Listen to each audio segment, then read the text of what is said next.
कोल्हापूरच्या लोकांची अस्मितेचा विषय आहे, जिव्हाळ्याचा विषय आहे. आणि म्हणूनच आज आपण पाहताय की सर्व आज जे उपस्थित असलेले आमदार सगळे इथं जे आलेत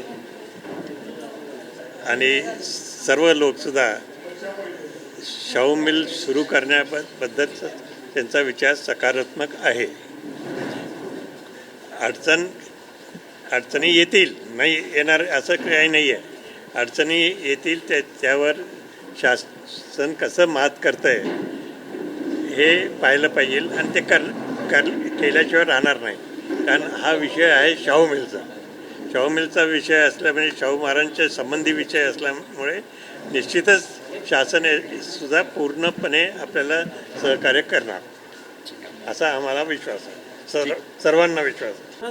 श्रीमंत छत्रपती शाहू महाराज हे कोल्हापूर जिल्ह्याचेच नव्हे तर संपूर्ण देशाची अस्मिता आहे. आणि त्यांच्या नावे सुरू असलेली छत्रपती शाहू मिल गेली अनेक वर्ष बंद स्थितीत आहे. अनेक जणांनी प्रयत्न केला ही मिल सुरू व्हावी, त्यामध्ये अनेक स्मारक व्हावं. पण 2024च्या सार्वत्रिक विधानसभेच्या निवडणुकीनंतर शहराचा लोकप्रतिनिधी या नात्यानं संबंधित खात्याचे मंत्री संजय सावकरे यांना याविषयी मी निवेदन दिलं. त्याने देखील तातडीनं चीफ सेक्रेटरींच्या अध्यक्षस्थानी असणारी हाय पॉवर समितीमध्ये हा विषय ठेवला. तिथून मंजूर करून कॅबिनेटमध्ये हा विषय आला आणि त्यानंतर एक बैठक आयोजित केली. खऱ्या अर्थानं श्रीमंत छत्रपती शाहू महाराजांनी या मिलची स्थापना करण्यामागचा जो उद्देश होता तो लोकांना रोजगार मिळावा हा उद्देश होता.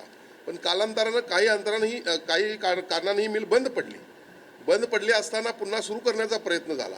त्यानंतर पुन्हा त्यामध्ये स्मारक उभा करण्याचा प्रयत्न झाला आणि त्यानंतर या झालेल्या बैठकीमध्ये या ठिकाणी अनेक गोष्टींची चर्चा झाली. एक मात्र निश्चित शासनानं मान्यता दिली, वस्त्रोद्योग विभागानं मान्यता दिली की एकूण 26 एकर जागेपैकी 5 एकर जागेमध्ये वस्त्रोद्योग विभागाच्या अर्बन हट एक जी संकल्पना आहे, राज्यामध्ये विविध ठिकाणी वस्त्रोद्योगच्या माध्यमातून जे कापड निर्मिती होती त्याचे स्टॉल्स आणि कन्व्हेन्शन सेंटर आणि डिव्हिजनल ऑफिस त्यांचं वस्त्रोद्योग विभागाचं हे 5 एकरमध्ये असेल आणि 21 एकर जागा त्यांनी आम्हालाच दिलेली आहे. महापालिकेनं त्याचं असं त्या ठिकाणी तत्वता मान्यता त्यांनी दिली. आता त्या 21 एकरमध्ये महानगरपालिकेच्या माध्यमातून त्याला शासनच त्यामध्ये इन्व्हेस्टमेंट करेल असा आमचा पहिला प्रयत्न होता किंवा आहे.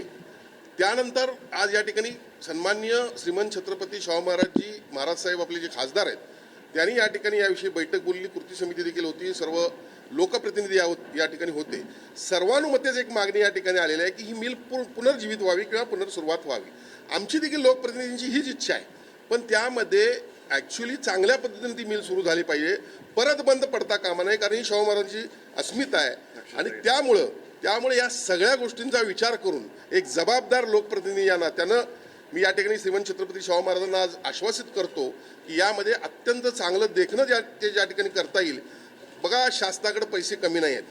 3200 कोटीचा या ठिकाणी मी MRDP प्रोजेक्ट आणला, हजारो कोटी या ठिकाणी आणलेत. पुढच्या काळामध्ये देखील येतील. आता सोलरच्या प्लॅनच्या माध्यमातून अनेक पैसे येणार आहेत. पैशाचा प्रश्न नाही आहे. आपण एखादी गोष्ट इच्छा आणि प्रत्यक्षात अंमलात आणणं यात फरक असतो. परत महाराजांच्या नावाला कुठलं त्या ठिकाणी हे होता कामा नये या दृष्टीनं आमचा प्रयत्न आहे. पण या ठिकाणी उपस्थित असणाऱ्या सगळ्यांनी जी मागणी केली की शाहू मिल त्या ठिकाणी सुरू व्हावी, त्या ठिकाणी शाहू मिल सुरू होत असताना माझी वैयक्तिक अशी भूमिका आहे की शाहू महाराजांचं स्मारक देखील त्या ठिकाणी थोड्या प्रमाणात असलं पाहिजे. त्यांनी जे कोल्हापूरसाठी जे काम केलं ते संपूर्ण जगाला दिसलं पाहिजे, त्या काळात केलेलं काम. आणि मग त्यानंतर ही शाहू मिल सुरू झाली पाहिजे ही माझी देखील त्या ठिकाणी मागणी आहे. निश्चितपणे आजच्या बैठकीचा अहवाल वस्त्रोद्योग मंत्री असतील, आपले पालकमंत्री असतील, सन्माननीय मुख्यमंत्री उपमुख्यमंत्री असतील यांना देऊ. आणि जी या भागातल्या आपल्या लोकांची मागणी आहे, रोजगार निर्मिती असेल आणि त्याला अनुसरून काही गोष्टी असतील, तेच करण्याचा आमचा प्रयत्न काय तर आम्ही 100% करण्याचा प्रयत्न करू.